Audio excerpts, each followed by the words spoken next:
नमस्कार प्रिय बंधुओं, कैसे हो आप? बढ़िया हो? Very good. विद्यार्थियों, अपन हिंदी व्याकरण में व्यंजन वर्ण के टॉपिक पर चर्चा कर रहे हैं। पिछली क्लास में अपने व्यंजनों के वर्गीकरण के बारे में पढ़ा था कि व्यंजनों का वर्गीकरण है वो दो आधारों पर किया जाता है, उच्चारण स्थान के आधार पर और प्रयत्न के आधार पर। तो अपन प्रयत्न के आधार पर पढ़ रहे थे और आगे चल करके प्रयत्न के आधार पर भी व्यंजनों को दो भागों में बांटा गया था, अभ्यंतर प्रयत्न और बाह्य प्रयत्न।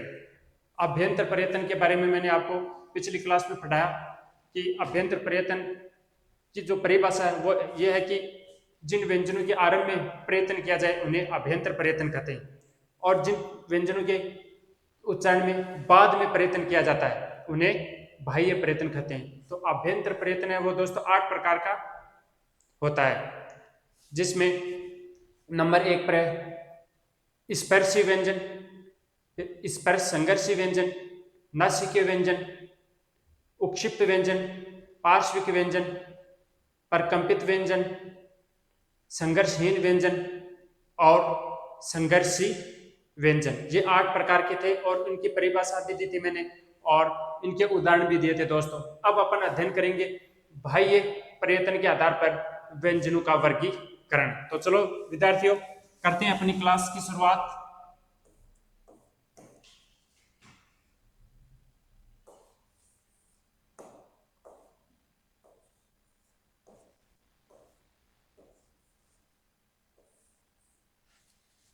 बाह्य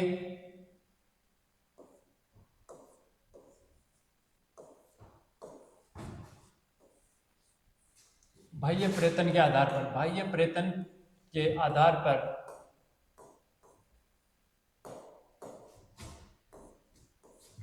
पर वर्गीकरण। बाह्य प्रयत्न के आधार पर व्यंजनों का वर्गीकरण।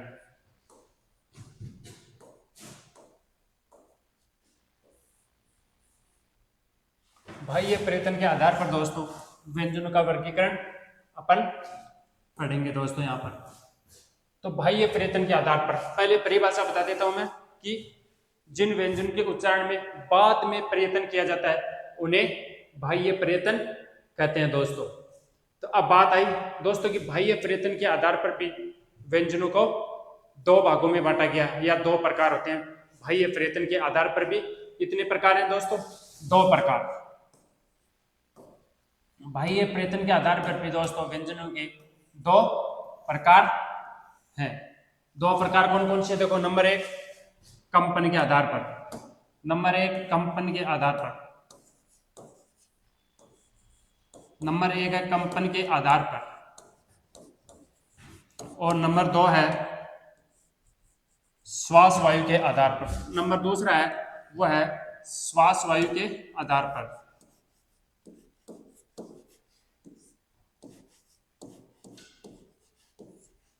श्वास वायु के आधार पर।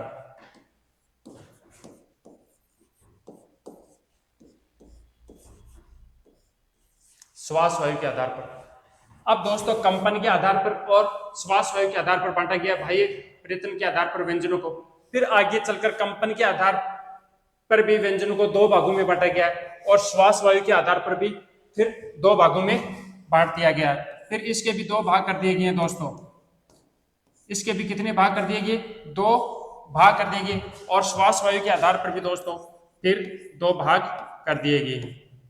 श्वास वायु के आधार पर भी 2 भाग कर दिए गए। कौन कौन से 2 भाग? नंबर 1 यहाँ पर कंपन के आधार पर तो जो पहला भाग है वो है दोस्तों अघोष वर्ण। क्या नाम है? अघोष वर्ण। और तो दूसरा भाग है दोस्तों जिसका नाम है घोष या सघोष। घोष या सघोष वर्ण।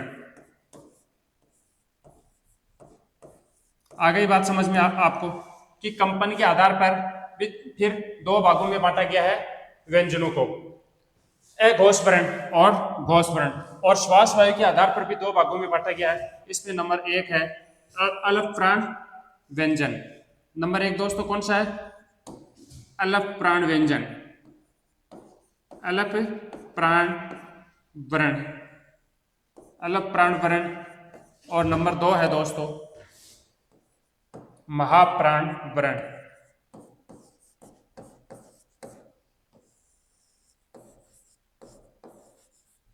महाप्राण वर्ण। आगे बात समझ में दोस्तों, यहां तक आपके समझ में आ गया होगा अच्छी तरह।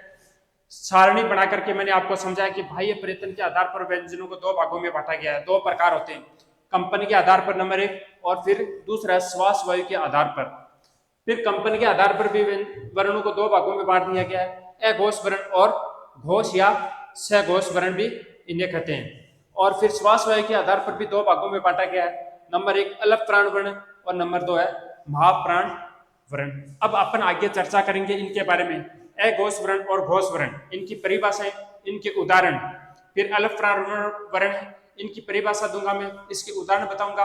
और फिर महाप्राण वर्ण है, इनकी इसकी परिभाषा और इसके उदाहरण, और परीक्षा में कैसे प्रश्न पूछता अगला, और अपन ट्रिक के माध्यम से कैसे याद करेंगे। तो ये चलो दोस्तों अगले पेज पर। अब देखो दोस्तों, इनके उदाहरण पूछे जाते हैं परीक्षा में, ज्यादातर परिभाषा बहुत कम पूछी जाती है, उदाहरण पूछे जाते हैं। और उदाहरण है वो दोस्तों बहुत ही, इसके जो 44 वर्ण होते हैं कुल, तो 44 वर्ण आपको याद करने पड़ते हैं, लेकिन ट्रिक के माध्यम से मैं आपको शॉर्ट रूप में बता दूंगा, तो उससे आप उत्तर तक पहुंच जाओगे दोस्तों। तो देखो सबसे पहले अपन लेते हैं जो कंपन के आधार पर है, घोष और सघोष, नहीं अघोष और घोष। तो चलो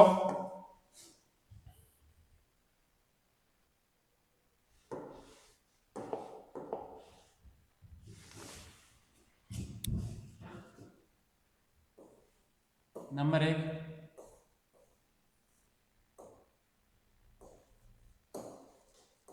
कंपन के आधार पर, नंबर 1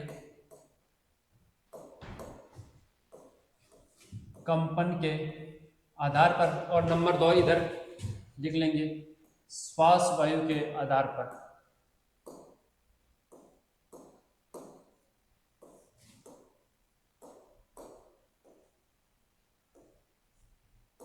श्वास वायु के आधार पर,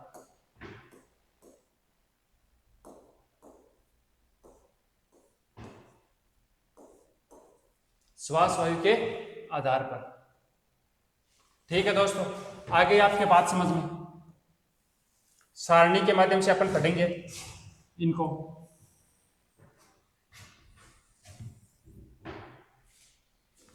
अब कंपन के आधार पर देखो, कंपन के आधार पर 2 प्रकार बताए थे दोस्तों मैंने, अघोष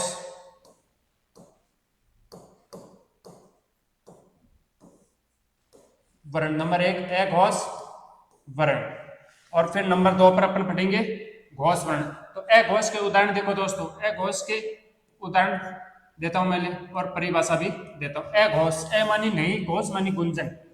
अ का अर्थ होता नहीं, घोष का अर्थ गुंजन। जिन वर्णों के उच्चारण में स्वर यंत्री में कंपन नहीं होता है या गूंज नहीं होती है, उन्हें अघोष वर्ण कहते हैं। अब इसके उदाहरण है देखो दोस्तों, इसके उदाहरण है कि प्रत्येक वर्ग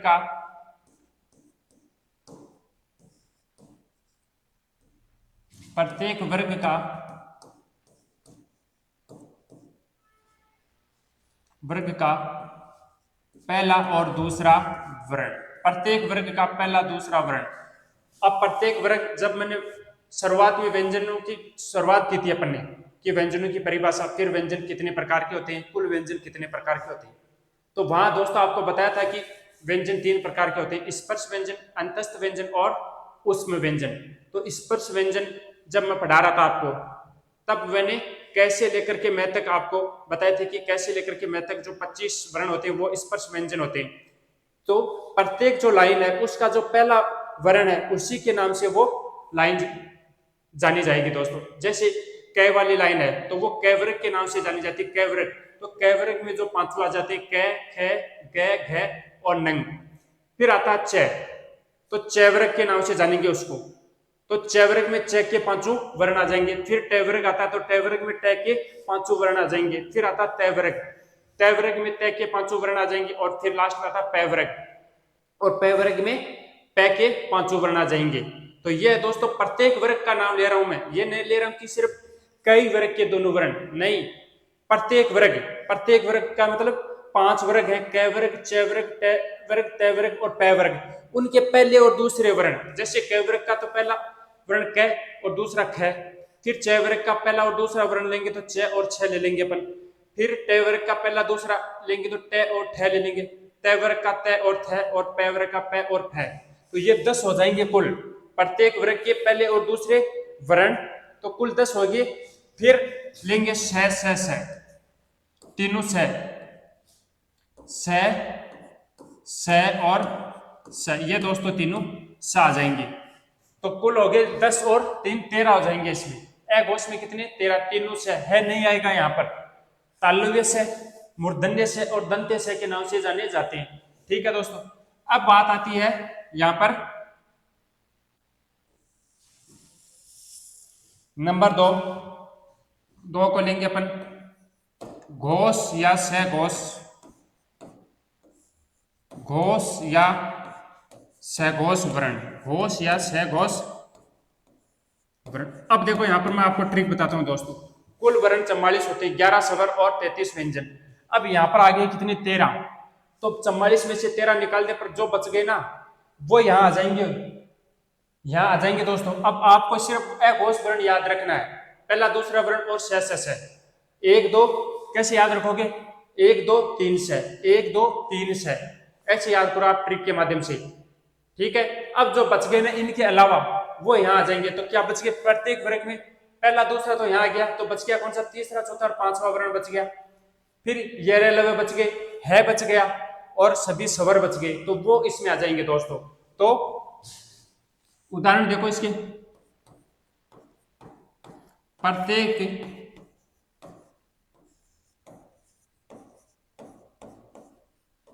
प्रत्येक वर्ग का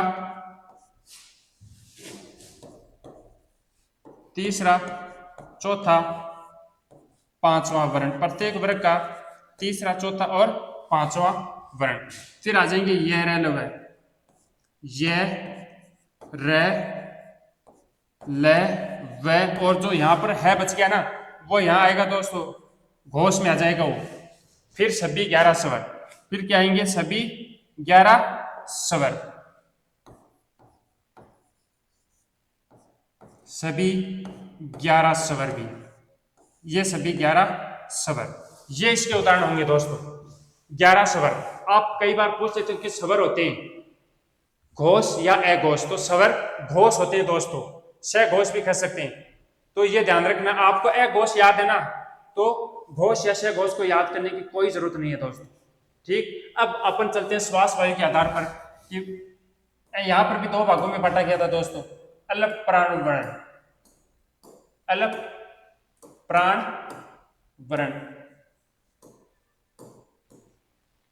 और 2 नंबर पर था महाप्राण वर्ण दोस्तों। तो अब सबसे पहले अपन अलग प्राण के उदाहरण देखेंगे और मैं परिभाषा भी बताऊंगा। अलग मानी कम, प्राण मानी वायु, जिन वर्णों के उच्चारण में कम श्वास वायु मुख से बाहर निकले उन्हें अलग प्राण वर्ण कहते हैं। ठीक, अब इनके उदाहरण देखो, प्रत्येक वर्ग का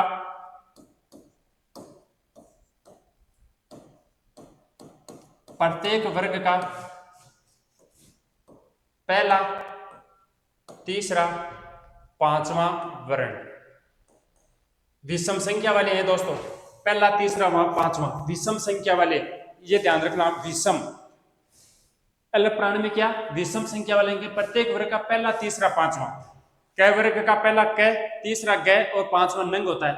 च वर्ग में पहला अक्षर वर्ण च हो जाएगा, ज हो जाएगा और ये हो जाएगा। तो ये है प्रत्येक वर्ग में, प्रत्येक वर्ग के पहले तीसरे पांचवे, तो कुल कितने हो गए, 15 हो गए। ठीक है, अब आते हैं आगे, प्रत्येक वर्ग का पहला तीसरा और पांचवा वर्ण दोस्तों। ठीक है,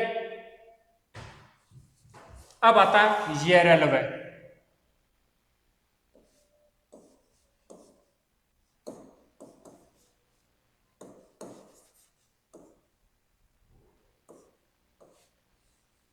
ये रे लव और सभी स्वर। सभी 11 स्वर आ जाएंगे दोस्तों। क्या आएंगे? सभी 11 स्वर आ गए दोस्तों। तो ये हो गए दोस्तों अल्प प्राण के उदाहरण। अल्प प्राण में क्या? पहला, तीसरा और पांचवा वर्ण क्या आएगा? पहला, तीसरा और पांचवा वर्ण आ गया दोस्तों। फिर आगे येरलवा आ गए और फिर सभी 11 स्वर आएगी। तो ये हो गए उदाहरण दोस्तों अल्प प्राण के। अब नंबर 2 पर महाप्राण। महाप्राण वर्ण। महाप्राण वर्ण। महाप्राण वर्ण। अब देखो जो बच गए ना वो आ जाएंगे दोस्तों। पहले तो मैं महाप्राण की परिभाषा बताता हूं। अल्प प्राण की उल्टी होगी। महा मानी अधिक होता है। जिन वर्णों के उच्चारण में अधिक श्वास वायु बाहर निकले उन्हें महाप्राण वर्ण कहते हैं दोस्तों। आ गई बात समझ में? अब जो बच गए वो आ जाएंगे दोस्तों यहाँ पर 1 3 5 आ गए। तो बच गए कौन से? दूसरा और चौथा वर्ण। तो उदाहरण देखो, प्रत्येक वर्ग का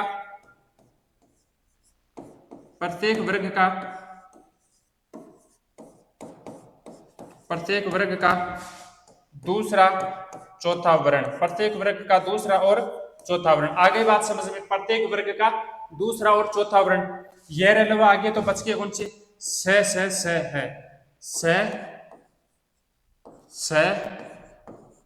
स और है। ये दोस्तों ठीक है। आगे बात आपके समझ में? स और है। ये इनके उदाहरण हो गए। बच के अब आप देखो ट्रिक क्या है। कंपनी के आधार पर जो ए घोष है ना वो याद करना है। इधर से तो घोष को याद नहीं करना। पहला, दूसरा और 3 से। और श्वास वायु के आधार पर महाप्राण को याद करना है क्योंकि इसमें कम है। दूसरा चौथा और स है। ठीक है। दूसरा चौथा वर्ण महाप्राण के क्या है? प्रत्येक वर्ग का दूसरा और चौथा वर्ण और स है। उष्म व्यंजन भी बोल सकते हैं इसको। दूसरा चौथा वर्ण और उष्म व्यंजन ऐसे याद कर लो। दूसरा चौथा वर्ण और उष्म व्यंजन स है। ठीक है। और यहां पर क्या याद करोगे? घोष में पहला, दूसरा वर्ण और 3 से। पहला, दूसरा, तीसरा से। पहला, दूसरा, 3 से। पहला, दूसरा, 3 से। तो इस ट्रिक के माध्यम से दोस्तों आप जो कंपनी के आधार पर है और श्वास वायु के आधार पर है वो वर्ण याद कर सकते हैं। शॉर्ट ट्रिक के माध्यम से आप याद रखो। परीक्षा में भी बहुत ही महत्वपूर्ण रहेगा और हर बार एग्जाम में पूछा जाता है। चाहे कोई भी एग्जाम हो, चाहे एलडीसी हो, चाहे पटवार हो, ग्राम सेवक हो, सेकंड ग्रेड, फर्स्ट ग्रेड हो, हर बार यहाँ से क्वेश्चन आता है। और इस शॉर्ट ट्रिक के माध्यम से आप आराम से हल कर सकते हो क्वेश्चन को दोस्तों। तो इसका अगर आप स्क्रीनशॉट लेना चाहते हो तो स्क्रीनशॉट भी ले सकते हो दोस्तों। और बहुत ही शानदार शॉर्ट ट्रिक बनाई है मैंने आपके लिए दोस्तों ये। तो अब दोस्तों देख लो आप अपने हिसाब से इसको, और कॉपी में उतारना चाहते हो तो कॉपी में उतार लो दोस्तों। अब चलो दोस्तों अपन आगे चलते हैं कि हिंदी में 4 संयुक्त व्यंजन भी होते हैं, उनके बारे में अध्ययन करेंगे दोस्तों अपन। अब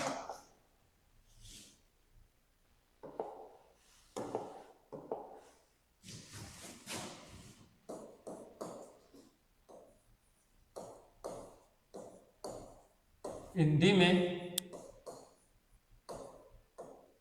हिंदी में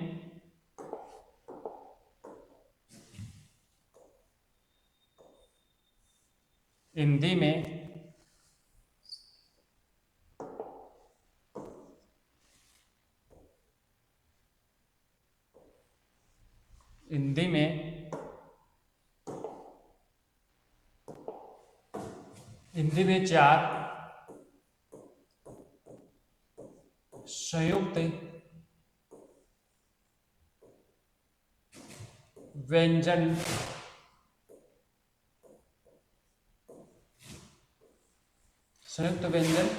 होते हैं। हिंदी में 4 संयुक्त व्यंजन होते हैं। हिंदी में 4 संयुक्त व्यंजन होते हैं दोस्तों। कितने संयुक्त व्यंजन होते हैं दोस्तों? 4। हिंदी में क्या थे? 4 संयुक्त व्यंजन होते हैं दोस्तों। यह बात ध्यान रखो आप। हिंदी में 4 संयुक्त व्यंजन होते हैं। कौन कौन से होते हैं देखो। नंबर 1 कस, नंबर 2 तर, नंबर 3 जय और नंबर 4 सर। ये संयुक्त व्यंजन होते हैं दोस्तों। क्यों होते हैं संयुक्त व्यंजन? क्योंकि इनका निर्माण दो व्यंजनों और एक स्वर के मेल से होता है। आगे बात समझ में, दो तो व्यंजन और एक अस्वर के मेल से होगा दोस्तों इनका निर्माण है। और मैं बताऊंगा आपको कैसे होता है इनका निर्माण। तो इन्हें संयुक्त व्यंजन के नाम से जाना जाता है। कई बार परीक्षा में पूछा जाता है कि हिंदी में संयुक्त व्यंजन कितने होते हैं। हिंदी में कितने संयुक्त व्यंजन होते हैं? तो 4 होते हैं दोस्तों। कई किताबों में 5 लिखा होता है, लेकिन वो गलत है। आपको हमेशा उत्तर 4 ही करना है। पांचवा कौन सा मान रहे वो किताब वाले, वो मैं आपको बताऊंगा कि ये पांचवा वो मान रहे और इसे क्यों नहीं मानना चाहिए, ये भी मैं आपको खंडन करूंगा इस बात का भी। तो कस कस का निर्माण देखो दोस्तों कैसे होता है। सबसे पहले अपन कस को लेकर के चलते हैं कि कस सब जो वर्ण है वो कैसे बना दोस्तों। ठीक है, कस देखो दोस्तों, ये तो क व्यंजन और स से मिलकर के बना है। स कौन सा? मूर्धन्य षटकोण वाला स। क आधा इसमें, स दोस्तों पूरा है। अब अपन आगे भी इसको विच्छेद कर सकते हैं, आगे भी इसके टुकड़े कर सकते हैं। क तो पहले से ही आधा है, स में ए स्वर मिला हुआ है, तो स को क्या करेंगे अपन? आधा कर देंगे, तो ए स्वर निकल जाएगा और नीचे हलंत लगा देंगे स के। तो ये दो रूप में आता था। क तो आधा रहेगा, स में स्वर रहता है हमेशा, ए स्वर रहेगा। दूसरा पहला जो वर्ण है ना वो तो आधा होगा, दूसरा वर्ण हमेशा पूरा होगा, ए स्वर मिला हुआ होगा। तो कस कैसे बनता है? क और श से मिलता है।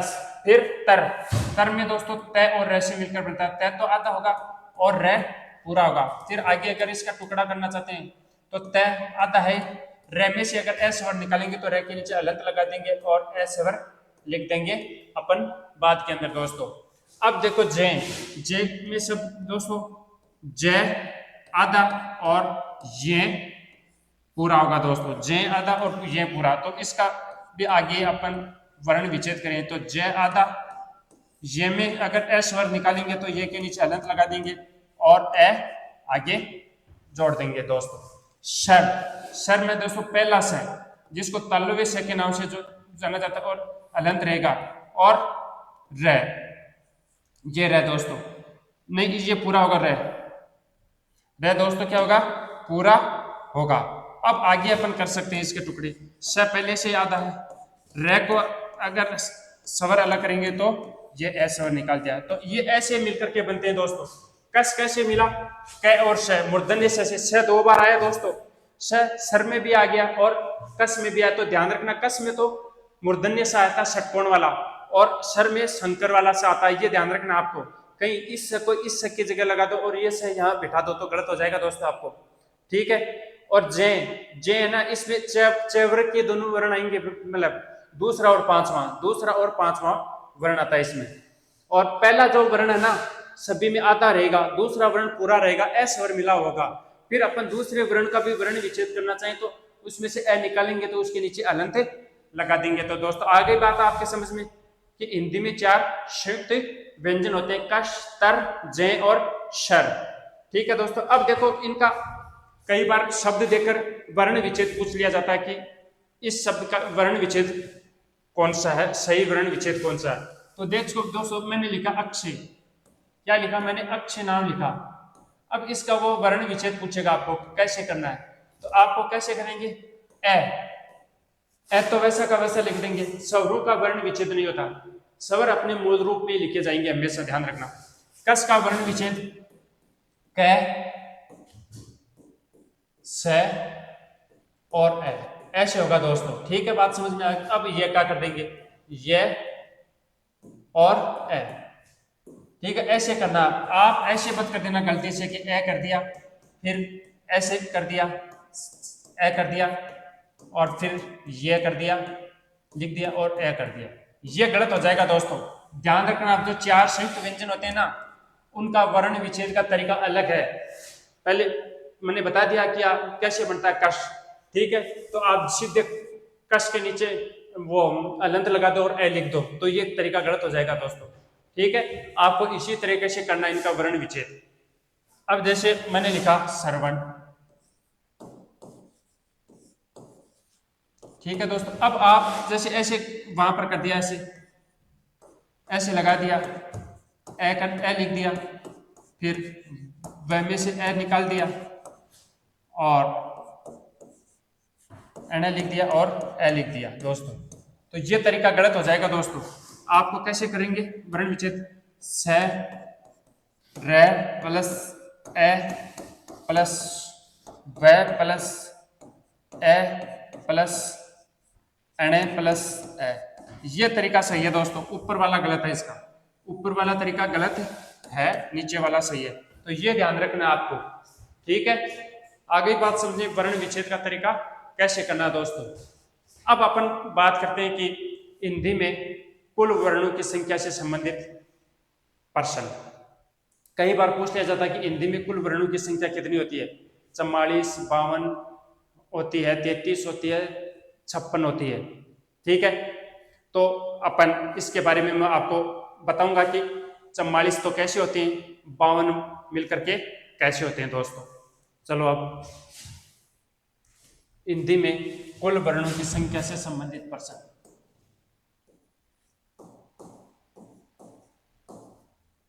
हिंदी में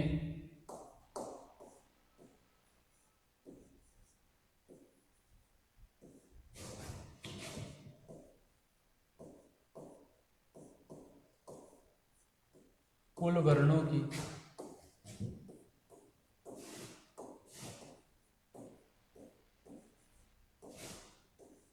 संख्या से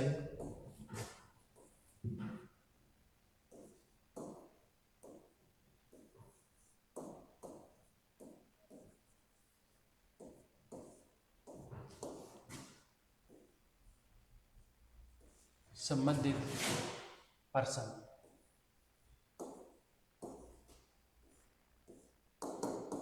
हिंदी में कुल वर्णों की संख्या से संबंधित प्रश्न देखो दोस्तों, इंपॉर्टेंट बात बता रहा हूं सिर्फ दोस्तों, परीक्षा में पूछा जाता है कई बार। तो नंबर 1 पर अपन चर्चा करेंगे यहां पर कि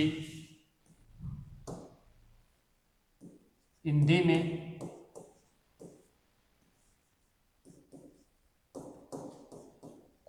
कुल स्वर, कुल हिंदी में कुल स्वरों की संख्या, हिंदी में कुल स्वरों की संख्या, हिंदी में कुल स्वरों की संख्या।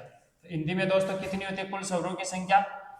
कुल स्वरों की संख्या दोस्तों होती है 11 होती है दोस्तों। कुल स्वरों की संख्या कितनी? 11। अब नंबर 2, हिंदी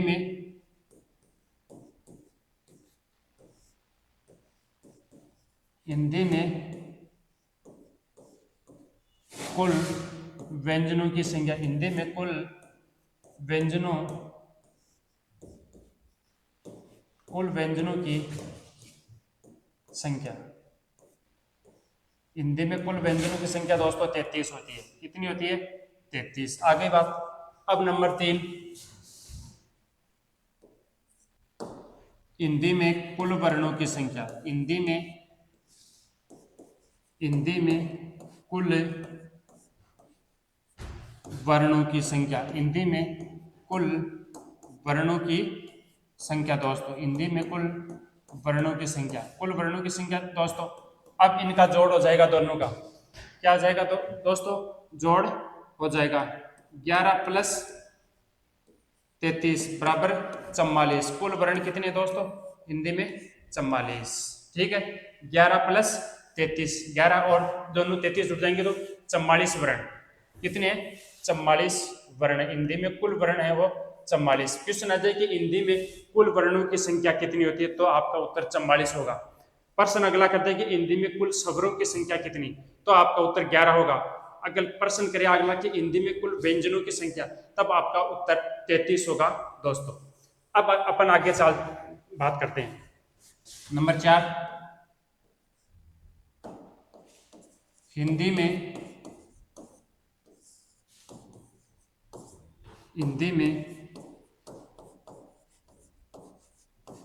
संयुक्त व्यंजनों की संख्या, हिंदी में संयुक्त व्यंजनों की संख्या, हिंदी में संयुक्त व्यंजनों की संख्या दोस्तों। तो संयुक्त व्यंजन कितने होते हैं दोस्तों? 4 होते हैं संयुक्त व्यंजन। कौन कौन से? कश, तर, जय और शर, ये होते हैं दोस्तों चार। हिंदी में चार संयुक्त व्यंजन होते हैं जो मैंने अब अभी अभी पढ़ाए आपको। फिर आती है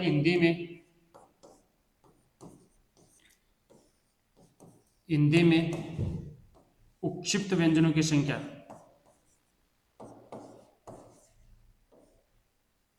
उपक्षिप्त व्यंजनों की संख्या, हिंदी में उपक्षिप्त व्यंजनों की संख्या। अब उपक्षिप्त व्यंजन आएंगे। उपक्षिप्त व्यंजन दोस्तों दो होते हैं। कौन कौन से थे? नीचे नुक्ता वाले होते हैं अड, अड और अड है, अड और अड। दोस्तों ये आ गई बात समझ में? अड नीचे नुक्ता है दोनों के, और अड दो होते हैं। अब नंबर 6,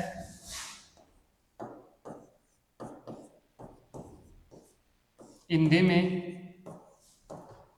अयोगवा है वर्णों की संख्या। अयोगवा है वर्णों की संख्या। हिंदी में अयोगवा है वर्णों की संख्या। हिंदी में अयोगवा है वर्णों की संख्या। तो अयोगवा वर्ण दोस्तों दो होते हैं। अयोगवा वर्ण कौन से होते हैं? दो होते हैं, अंग और अ है। अनुस्वार और विसर्ग, अनुस्वार और विसर्ग होते हैं दोस्तों, ये होते हैं अयोगवा। अब देखो दोस्तों, यहीं से अपना क्वेश्चन बनेगा है कि देवनागरी हिंदी में कुल वर्णों की संख्या। तब आपका उत्तर दोस्तों कितना होगा? 52 होगा दोस्तों उत्तर। 44 तो ये हो जाएंगे, 4 ये 44 से 4 48, 48 से 2 50, 50 और 2 52। तो ये है दोस्तों, अगर वो पूछता है 52 वर्ण, तो इस तरह से कुल 52 वर्ण होते हैं दोस्तों। इनको अगर ऐसे मिलाएंगे 44, तो मिलाएंगे अपन वर्णों को, 4 संयुक्त को, 2 उपक्षिप्त को और 2 अयोगा को, तब इनकी संख्या 52 होगी दोस्तों। अगर वो ऐसे क्वेश्चन कर लिया आपको कि हिंदी में अयोगा वर्णों के अलावा कुल वर्ण कितने होते हैं, तब आपका उत्तर 50 ही होगा दोस्तों। वहां पर अयोगा को निकाल रहा है, वो ऐसे देते हैं कि हिंदी में संयुक्त व्यंजनों को छोड़कर कुल वर्णों की संख्या कितनी होती है, तब आपका उत्तर 48 होगा दोस्तों। 52 में से 4 निकाल देंगे अपन। तो प्रश्न का तरीका पढ़ना आपको वहां पर अच्छी तरह। हिंदी में कुल वर्णों की संख्या पूछे तब तो आपका 44 होगा उत्तर, वहां पर 52 नहीं होगा, ठीक है। लेकिन देवनागरी शब्द आ जाए अगर वहां लिखा हुआ देवनागरी हिंदी में कुल वर्णों की संख्या, तब आपका उत्तर वहां 52 होगा दोस्तों। तो चलो अगले पेज पर।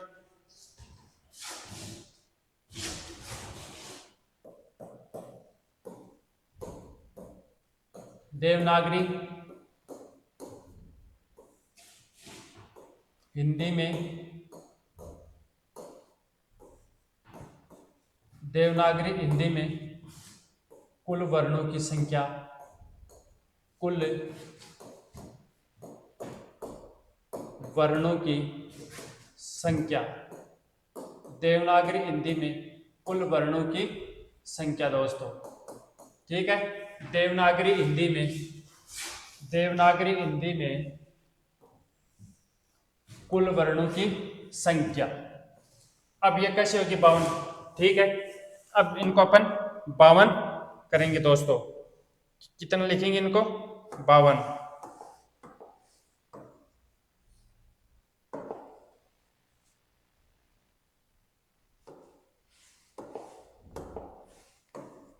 अब देखो दोस्तों, अब लिखेंगे इनमें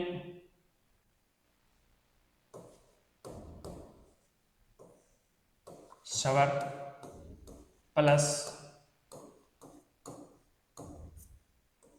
व्यंजन प्लस संयुक्त व्यंजन,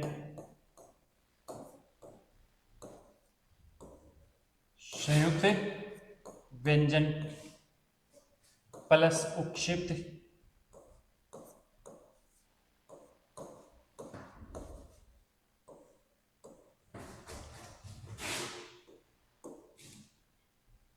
और अयोगवा।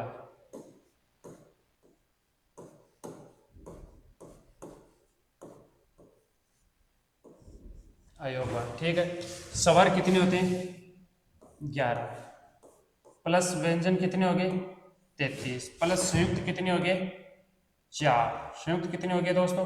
4 प्लस उपक्षिप्त कितने हो गए? 2 और अयोगवा कितने हो गए? 2, ठीक है। अब इनकी जो कुल संख्या है, अब आएंगे यहाँ पर कुल संख्या कितनी है दोस्तों 52।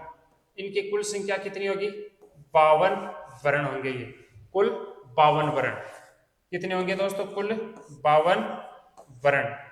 ये है दोस्तों हिंदी देवनागरी हिंदी में कुल वर्णों की संख्या अगर आपको पूछे तो उसका उत्तर होगा 52 वर्ण होगा दोस्तों। आपका उत्तर क्या क्या होगा दोस्तों 52 वर्ण।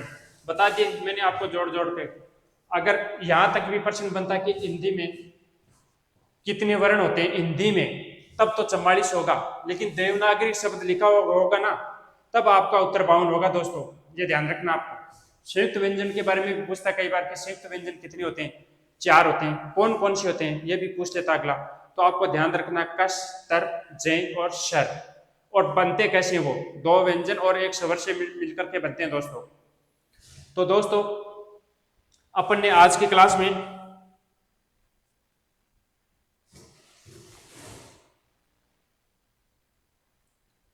यहाँ पर बाह्य परिवर्तन के आधार पर अपन ने पढ़ा। शुरुआत यहीं से की अपने इस पे से बाह्य परिवर्तन के आधार पर वर्गीकरण। शुरुआत की तो कंपन के आधार पर और श्वास वायु के आधार पर, फिर कंपन के आधार पर 2 भागों में बांटा अघोष और घोष। श्वास वायु के आधार पर अलग प्राण और महाप्राण।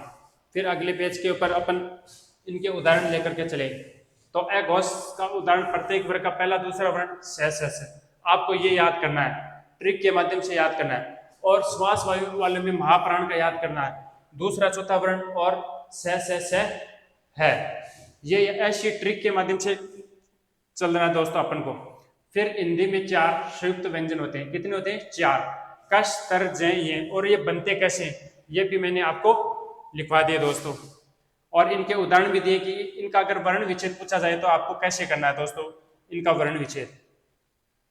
फिर हिंदी में वर्णों की संख्या से संबंधित आपको अच्छी तरह डायग्राम से मैंने समझा दिया है, उदाहरण दे करके समझाया। फिर देवनागरी हिंदी में कुल वर्णों की संख्या समझा दिया दोस्तों। तो ये होंगे दोस्तों इस प्रकार हिंदी अपने जो आज की जो ये क्लास है अपनी हिंदी व्याकरण की व्यंजन वर्ण है वो दोस्तों आज समाप्त होते हैं। कल अपन संधि का टॉपिक शुरू करेंगे दोस्तों अपन। तो दोस्तों मैं आपसे यही कहना चाहता हूं कि आप पीसी क्लासेस के ऑनलाइन प्लेटफॉर्म पर हिंदी व्याकरण का जरूर अध्ययन करें। मैं आपको कोई बकवास चीजें नहीं पढ़ा रहा हूं दोस्तों। परीक्षा की दृष्टि से आने वाली चीजें और जहां पर हार्ड है कुछ टॉपिक जो हार्ड है वहां पर मैं आपको ट्रिक के माध्यम से समझाऊंगा दोस्तों। और कल जो अपनी आगे की क्लास होगी उसमें संधि का टॉपिक होगा दोस्तों। तो अब दोस्तों कि एग्जाम में आने वाली है, अभी राजस्थान गवर्नमेंट का जो बजट है उसमें 70,000 नई वैकेंसियों की घोषणा हुई है।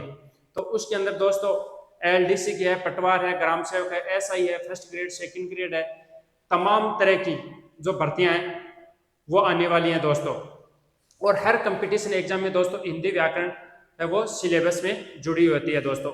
तो आप आराम से पीसी क्लासेस के ऑनलाइन प्लेटफॉर्म पर हिंदी व्याकरण का अध्ययन कर सकते हैं। जो ही एग्जाम आएगी दोस्तों विज्ञापन आ जाएगा, फिर सिलेबस आ जाएगा, तो मैं सीकर के अंदर ऑफलाइन टेस्ट सीरीज शुरू करने जा रहा हूं दोस्तों इस बार। तो आप टेस्ट सीरीज के माध्यम से अपना मूल्यांकन कर सकते हैं दोस्तों। कि दोस्तों अब कई दोस्त बहुत ज्यादा निराश हैं दोस्तों कि पिछली बार जो वैकेंसी आई थी कांग्रेस की गवर्नमेंट में सेकंड ग्रेड फर्स्ट ग्रेड है, रिट है, पटवार, ग्राम सेवक, उसमें कई विद्यार्थियों का सिलेक्शन नहीं हुआ। हालांकि उन्होंने मेहनत बहुत मेहनत की, लेकिन वो कुछ ही नंबरों से रह गए। तो उन्हें दोस्तों भगवान ने एक बार फिर मौका दिया है, वो एक बार फिर अपने मेहनत है उसको लगातार जारी रखें और एक न एक दिन सफलता उनके कदम जरूर चूमेगी दोस्तों। निराश होने की जरूरत नहीं है दोस्तों उन्हें। तो इसी के साथ दोस्तों मैं आज की क्लास को यही विराम देता हूं। शुभ समय, शुभ दिन।